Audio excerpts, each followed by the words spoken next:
and probably the biggest one, was the Milwaukee trading for Jrue Holiday. But they gave up a lot.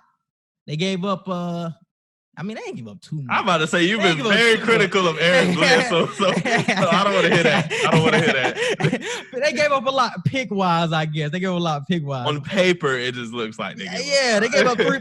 And then even when I looked at the picks, bro, I was like, but the trade was Jrue Holiday for Eric Bledsoe, George Hill, and 3 first-round picks. But when you think about it, those 3 first-round picks are going to be high because Milwaukee's going to be good if Giannis stays. They're going to be good. So it's like those picks are really going to be like damn near second-round picks or how high they're going to be. So how did you feel about that trade, bro? Do you think this pushes them into the top of the East?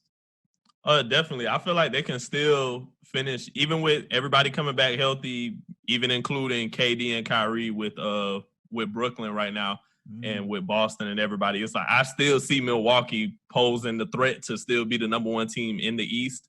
I see them not having any excuse now that Jrue Holiday is there because Giannis has been telling the front office to get another piece. They finally got the piece in Jrue Holiday. So you got it's a big 3. I consider it a big 3. Chris Middleton, Giannis, and Jrue Holiday. You know, I feel like they got pieces. As long as we say that the third is Middleton, I'm cool. I will agree with this. It's Jrue Holiday. I will agree. They have no excuse. I was going to say the Milwaukee Bucks have no excuse to not make it to the Eastern Conference Finals. I said the same thing about the Nets, though. The Nets and now the Milwaukee Bucks both have no excuse to not make it. But I do want to notify you guys of this. They also tried to trade for Bogdanovich, but that trade ended up falling through because Bogdanovich is a restricted free agent. So he basically had the decision. If he didn't want to go to Milwaukee, he really didn't have to, or he didn't want to. And he never really agreed to the trade because he's a restricted free agent and he can basically do what he wants to. So they say he's going to be a free agent on Friday when the period opens up. So he can really go wherever he wants. So he's just trying to get his money right now. And he felt like the Bucks weren't going to give him his money because look how much money they're giving to their first 3 guys. Yeah. You're playing Middleton damn near 30. You're paying Giannis damn near 30. You're paying I don't know how much Jrue Holiday making, but I'm sure he's making around 25. He getting the check. He making about 25. So you really don't have enough cap space to pay somebody like Bogdanovich. That would have been a huge pickup for them, though. Definitely. They definitely wouldn't have had no excuse then. If they got, that'd have been crazy. Yeah. They damn near would have been the biggest threat to the They were going to have the best starting lineup for sure. They were going to have the best starting lineup in the league if they had Bogdanovich. Because you talk about a shooter, and he can be a secondary playmaker as well.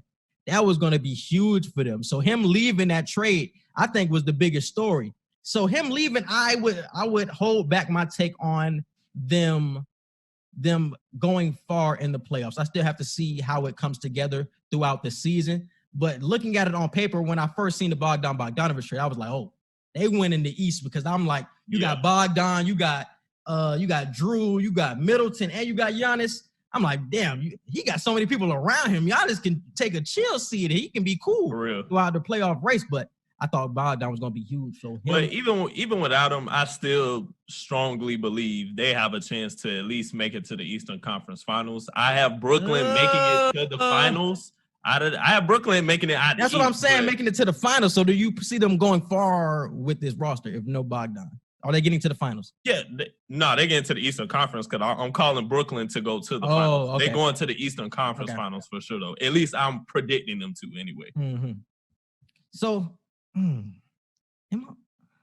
it's funny, bro, because I got to see how Brooklyn comes together too. I don't want to pick too soon on either of these teams. I really want to watch and see how both of these teams come together because I still feel like my Heat gonna do something. A lot of people sleeping on my Heat. And they snuck up on a lot of teams last year. I feel like we're going to do it again. Y'all looking at the top teams, and my Heat going to do the same thing. They're probably going to be 4th or 5th seed, and they're going to sneak up on one. I was just going to say the Heat might end up being the 4th best team in the East. Because I'm going to give a real – we're going to do an episode on this, like, closer to the start time. But my early prediction right now for at least the top 4 to 5 teams, I got Brooklyn as the 1 seed. Actually, no.